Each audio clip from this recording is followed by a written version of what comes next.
So itong pag-relieve kay General Torre, parte ng sanctions dahil hindi sa pagsunod doon sa NAPOLCOM resolution. Ano po talaga yung pinakanilabag ni General Torre? Bakit po siya nasibak? The SILG will deliver a statement on matters that bear vital and necessary information for our people. After his statement, we will open the floor for questions from the members of the press. We ask for your cooperation in keeping the discussion orderly so the public may receive the clarity it deserves. May I now call Secretary John Vic for his statement. Thank you very much. Good morning to all of you. Thank you very much for your presence here. I have a statement from our department. The palace affirms that President Ferdinand Marcos Jr. has made the difficult but necessary decision to relieve PNP Chief Police General Nicolas Torre III of his duties. The President believes that his national security apparatus must always work within the framework of the law. With the recent developments, the President was presented with the facts, and he determined that the best course of action is to uphold the role of NAPOLCOM as it was intended by law. As part of this resolution, the President decided to relieve Police General Torre.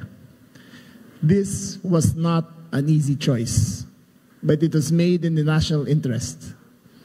The President is committed to ensuring a unified direction and collaboration across all areas in his cabinet, particularly those responsible for delivering security, peace, and order. The President expresses his thanks and gratitude to Police General Torre, as his brief tenure brought new life and energy into the PNP. Nevertheless, the mission must continue. The Filipinos must be safe. To this end, the President has directed the incoming PNP Chief, General Nartates, together with the Secretary of the Interior Local Government, to present within 1 month a comprehensive citizen security strategy focused on increasing police presence throughout the country and ensuring that every Filipino feels secure in their communities. That's all. Thank you very much. Thank you so much, Secretary. So we will now start with the questions. I remind everyone to only ask 2 questions each so that it can be orderly po. So first here is Ms. Leia Ilagan from UNTV. Thank you. Good morning. Good morning. SILG. Good morning, sirs. Sir, can you enlighten us kung ano yung ibig sabihin ng difficult but necessary? The President is very fond of General Torre. In his brief tenure as chief and even before that as CIDG, the President and General Torre have had a wonderful and productive relationship. However, there comes a crossroads in a president's decision-making that he has to make the tough but necessary decisions to push his agenda forward. Sir, itatanong ko yung tanong din ng marami. Ano yung reason bakit inalis po si General Torre? Precisely because we are a country of laws and not of men, that the institutions must be larger than the people who run it. And in this case, the President saw it necessary that the institution of the PNP and the NAPOLCOM be upheld as according to the spirit of the law as it was created. Sir, may connection ba ito doon sa... Ito na yan. Follow up na lang, sir. Okay. Last na, sorry. Sir, para lang mabuo yung storya. Sir, may connection ba ito doon sa nakaraang resolution ng NAPOLCOM na hindi po nasunod, parang hindi naglabas o hindi na sunod ni General Torre? Yung NAPOLCOM resolution ng mga reshuffle ng mga opisyal? That, among other things, is part of the consideration of the President. Okay. Thank you, Ms. Leia. Thank you, sir. Third, Ann Malonzo from Sunstar. Sir, good morning. Sir, Yes. so my first question, saan na po ngayon ang i-assign si General Torre and what will happen, sir? Kasi nasa kanya yung 4-star. Yes, that issue, General Torre has been informed of his relief. He has the option of retiring or staying, but the question of the 4-star will be with the NAPOLCOM to take up, but that is a collateral issue only to that who will be running the PNP, which will be formally, as of today, General Nartates. Any words, nag-usap na po kayo ni General Torre about this matter, sir? I have tried to get in touch with him. I made 5 phone calls last night. I think he was in a dinner, but he was duly informed, properly informed of the decision of the President. Okay. Ma'am, last. Hindi kayo sinagot, sir? Hindi kayo sinagot ni General Torre? We have our own forms of communication, and he did acknowledge. Okay. Thank you. Mr. Mark Makalalad of DZBB. Ay, Secretary, good morning. Obviously, yung pag-relieve kay Chief PNP, unpopular decision, dahil nagkaroon ng conflict previously sa resolution ng NAPOLCOM and the PNP. Hindi po napatupad yung order. So how do you intend to manage the public's perception na yung leadership ng PNP ngayon is stable sa kabila ng pagpapalit ng leadership is stable? Is stable, and yes. Wala po itong bahid ng politika. That is precisely why we are doing this, because we want to take politics out of the equation. When you have issues arising, you must resolve it according to the rules of the institution, and that's what we are doing. This is not a popularity contest. This is a question of maintaining the integrity of the institution. Sir, binalikan ko yung resolution ng NAPOLCOM 2025-0531 adopted last August 14. It states that non-compliance with the requirements herein prescribed shall subject accountable officers to administrative sanctions. So itong pag-relieve kay General Torre, parte ng sanctions dahil hindi sa pagsunod doon sa NAPOLCOM resolution? There is no sanction. The NAPOLCOM has not taken any sanctions as a body, nor has it been discussed, nor has it been filed.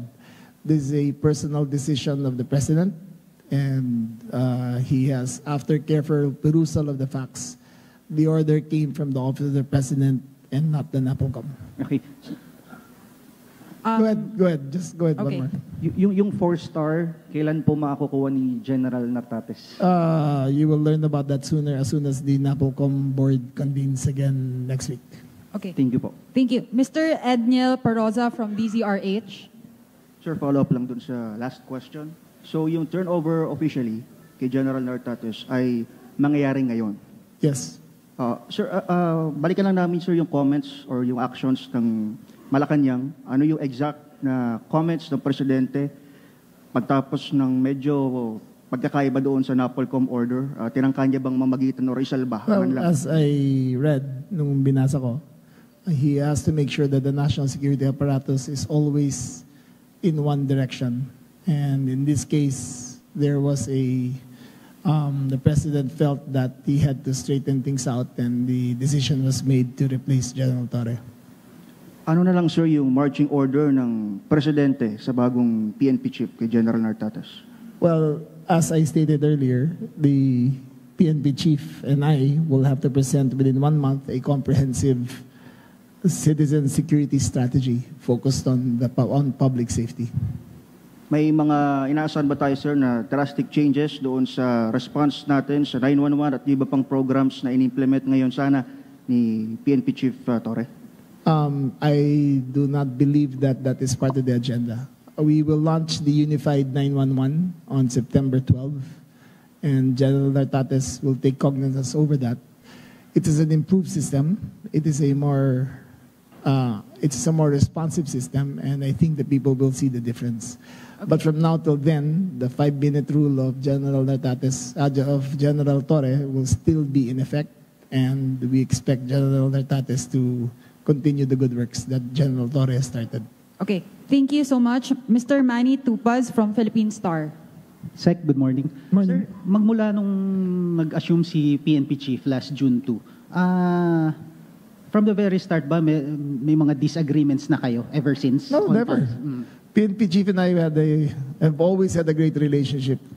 Remember, I only entered the SILG last October, and that's the first time I met him. And from then till now, our relationship has, I would care to say that it is stellar.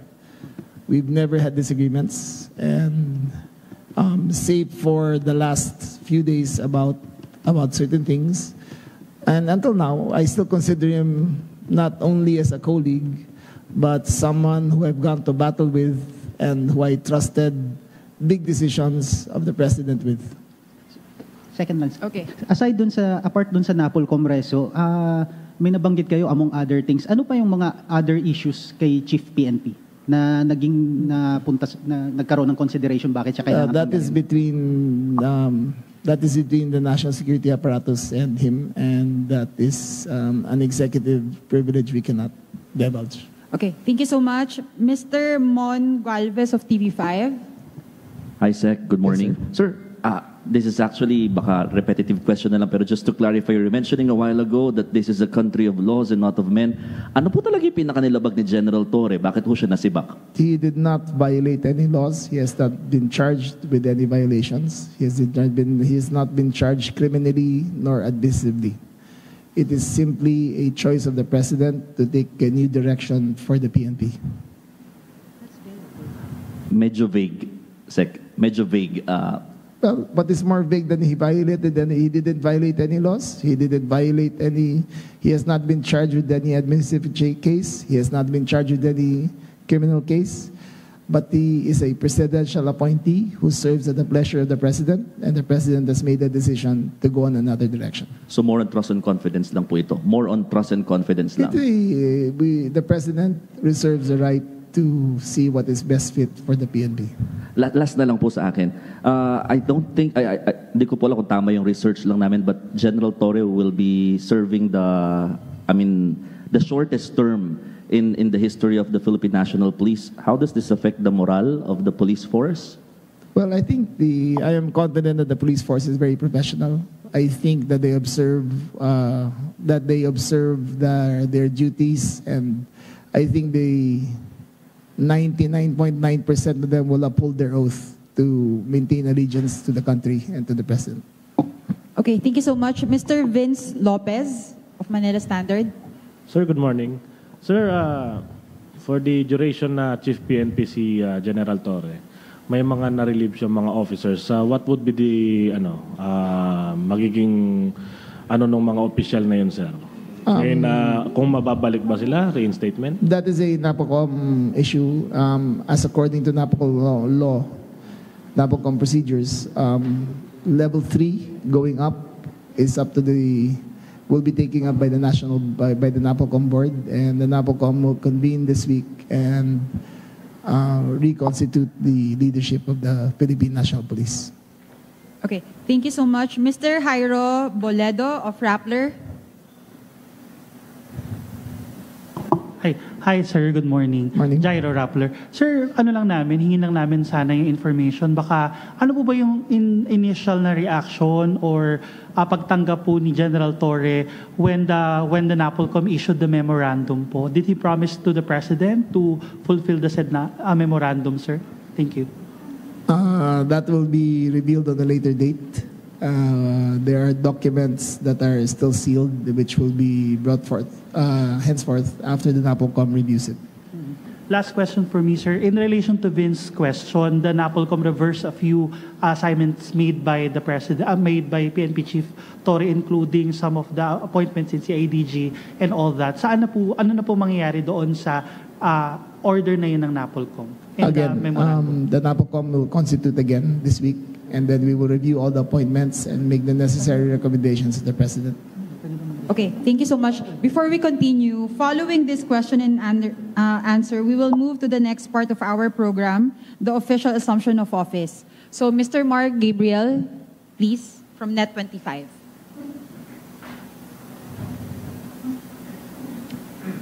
Sec, good morning po. Sec, hindi naman lingid sa atin na nagkaroon ng conflict between yung NAPOLCOM resolution and the PNP leadership. And lately, naglabas din ng mga manifesto of support yung other mga units ng PNP to support General Torre. Sa tingin mo, magkakaroon ng conflict po dito sa nangyari? Hindi naman. I think those statements were done in an emotional state.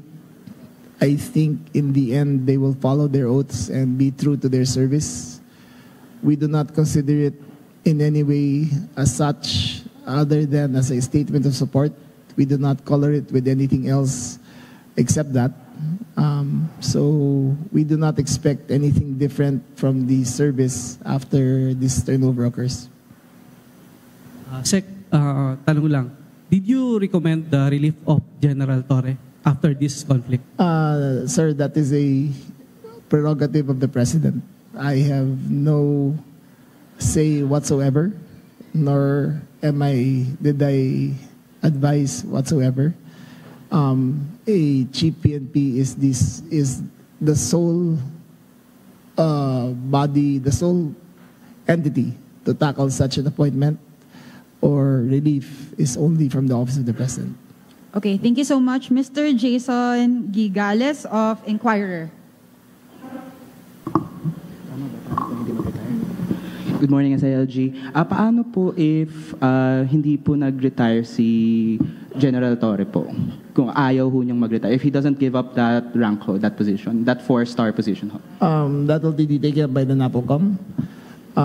However, I was privy to a conversation that the President is considering him for another post in government, and we will know soon if General Torre will accept. Okay, sir. Second question ko lang po on my end. With the appointment po of Nartates, would you happen to know po, ano po yung rationale behind his appointment? Ano po yung reason particularly behind him being selected for this, to replace Torre po?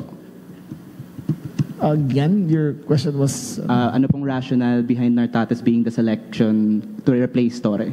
Well, General Nartates has served the PNP with distinction, much less with honor and with integrity. The President, while ruminating through the papers and through the qualifications, saw that General Nartates was best qualified to be the next chief PNP. Okay, thank you so much. Ms. Marlene Padiernos of DZMM. Hi, Sec. Sir, nabanggitin nyo kanina walang naging paglabag si General Torre na posibleng naging dahilan ng kanyang pagkakasibak po sa service, sa pwesto po. However, sir, ano ho ba yung nakikita niyo hindi ba na siya sa serbisyo ni General Torre? And nung nalaman po ninyo na aalisin siya bilang Chief PNP, nagawa niyo ba siyang, nagkaroon po ba ng pagdepensa kahit paano para mapa-stay siya doon sa kanyang post, sir? In terms of the reasons behind it, again, I defer to the President. He is the sole entity to answer that. We just received orders. I can, with all honesty, say that the General Torre and I talked several times regarding the situation, and even the President and him talked several times, and the conversations were very candid and very there was no intensity to it, and it didn't lead to anything more than conclusions after that by the President. Sir, I understand na bagit niyo na po kanina na wala kayong inaasahang conflict within the Philippine National Police kung sakali man dahil dito po sa biglaang pagkapalit ng hepe. However, sir, noong nakaraan kasi nabanggit kanina may mga nagpahayag ng pagsuporta kay kay Sir General Torre, and may ilan po na nanawagan pa ng pagbabago niyo po sa serbisyo sa pwesto bilang SILG. Ano ho ang inyo pong thoughts about this, and if ever may mga ginagawa pa tayong paghahanda? Like General Torre, I serve at the pleasure of the President, so I leave it up to him kung ano ang decision niya tungkol sa akin. Okay, thank you so much. Mr. Mark Obleda of Police File Tonight. No questions? Okay, Mr. J. Mark Dagana of Radio Pilipinas. Okay. Mr. Ace Cruz, Balitang A2Z.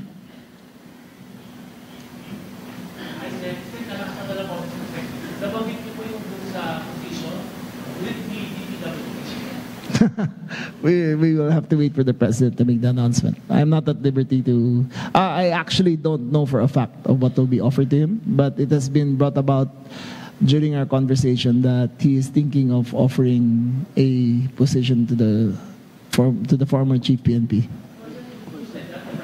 Yes. Okay. The president said that, sir? Yes. Yung usapan nyo? Okay. Yes, he is being considered for another position because the president still believes in his capacity, in his organizational strength, in his vast experience in the service.